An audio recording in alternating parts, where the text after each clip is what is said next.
tick. Welcome back to the show, you guys. It is still a Movie Tuesday on the show, so please keep that hashtag trending on Twitter, okay? Hashtag Movie Tuesday. Now, we all know that 2015 show has been an interesting year in South Africa, with load shedding doing the rounds as well as water shedding now, which is a huge, huge crisis in the country. For those of you guys who are not aware of the current situation, we do have a representative in the building. He is an environmental affairs and development planning representative, and his name is Rudolph van Jaarsveld. He is here to help us address this issue. Rudolph, welcome to the show. Thank you very much for inviting me. It's such a pleasure to have you. Now, I definitely can relate to the current water crisis situation, because while some of you guys were having, your Christmas lunches, I woke up on the 25th of December with no water at home.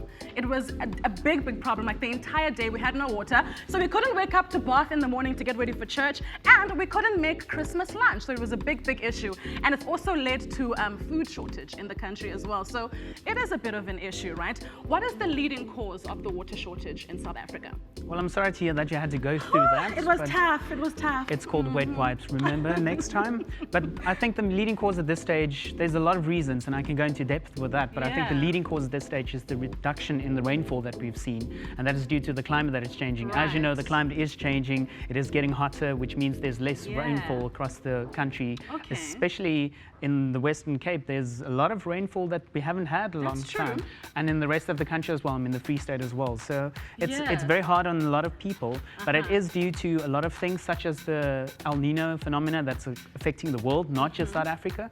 So the temperatures are rising and we are seeing less rainfall. Yeah, so we can blame it more on the climate condition, more than a man-made problem.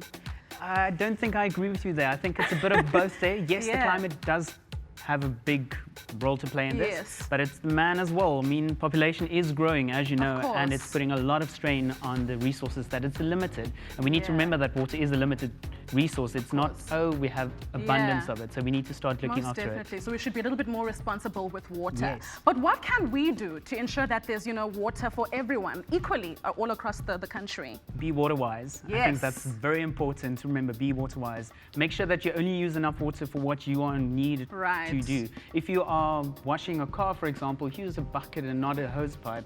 If you are doing the dishes, don't leave the tap open to clean it. If you're brushing your teeth, I was just about to say, so don't leave the tap open. And there's a lot of other things, small things that you can do to start saving water. Most definitely. And then does water purification now become an important issue, in terms of reusing water? That is yes and a no answer yet again. It's difficult because it takes so long to build these purification plants. So it's not going to give you water now, but in a few years' time, it might give you a lot of water.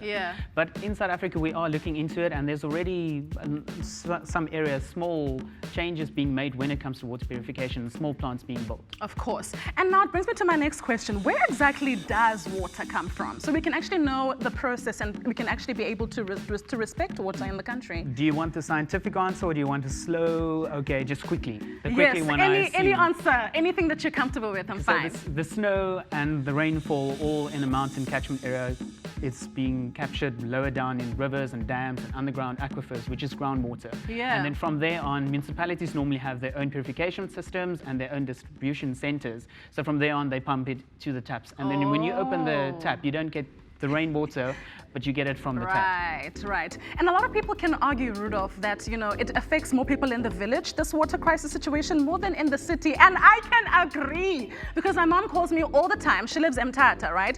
And they always never have water. They always never have electricity. So is it an equal situation? Can you tell me more about that? Well, this is one of those difficult things yet again. It depends on where you stay, because if you stay in a more rural area, you're going to have one or two sources. That's going to be your water source. That sucks. And if that starts drying up, it means that you're going to have a water shortage. But if you stay in a city, they have integrated water networks, so you're getting it from various sources. And if one source is put on a strain side, they transfer you to another source. So it depends on where you stay at the moment. That's very, very true. And can you also tell me a little bit more about it when it comes to food shortage in the country? I mean, I'm talking about countries that have to places that have to mass produce fruit and vegetables. How does the situation impact them? Well, the sad reality at this stage is that if you look at rainfall and crops needing rainfall, not in the irrigation systems, and if there's no rainfall, there's not going to be any crops. Right. So a lot of farmers are being smart about it, and they have drip irrigation systems where it's only providing the trees with the necessary water. Now, as you know, South Africa, we need the food. Food security is a big thing. So if we're not getting that rainfall, we're not going to have the food, which means we need to import it, which means we can have job losses and all those things. So it's really important to make sure that you don't waste water. It's up to individuals now to save. Yeah. Thank you very, very much for that. Is there any site that maybe we can visit to gain more, information about water shortage in the country? Yeah, there's a lot of sites out there. What you can do, you can follow us on Twitter, and I think you guys have the Twitter handle somewhere around. So yes, it's on the screen right now. Yes, so you can use that as well. And it's not just our organization, it is across the board. There's so many people doing amazing jobs. So it's not just one entity, but a lot of people working together, because that's what we need to do now. We need to work together. Yeah, thank you so much for coming and informing us a little bit more about the water shortage situation in the country. It's been a pleasure having you. Thank you. Hectic.